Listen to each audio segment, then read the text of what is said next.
So Mistake is actually a poem I wrote about basically sabotaging a relationship I had. There was somebody that was really interested in me, and although I was feeling them a lot, I got scared of the commitment, um, was insecure, um, not trusting of that person. Um, and as I've had that happen on quite a few different occasions with different people at different times in my life.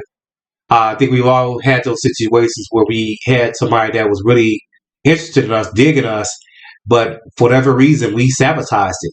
It is what it is, just call it what it is. And then we think about it after the fact about how that could have been a coulda, woulda, shoulda type situation. So mistake is basically talking about that.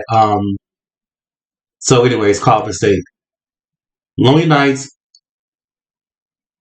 lonely nights and days were all too familiar to me. Countless moments of loneliness I remember vividly. Destined to be alone was one of my most common thoughts. Resolution to my misery was just a fantasy thought.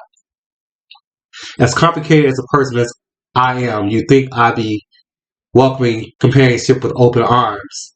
Anyone courageous enough to come knocking at my door should have been held captive and not by my irresistible charms.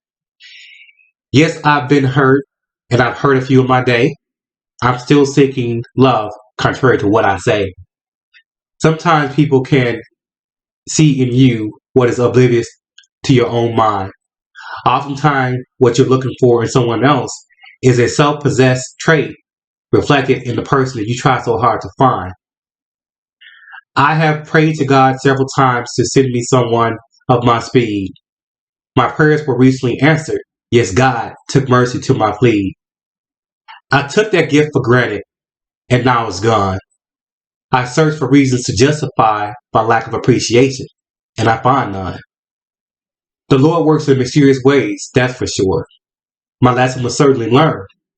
I just fear the amount of unfulfilled nights my heart must again endure. As much as I love myself, somehow that's not enough. I should not have been afraid to embrace my gift. Not trying to escape their memory will be tough. Please be careful what you pray for because God is always listening and you just may look up and get it. God has made a pair of shoes for every one of his children. It's up to us to make sure that they fit. In conclusion, I ask if you are on the verge of a similar mistake. God has taken inventory. What will become of you if you surpass a blessing that you were instructed to take?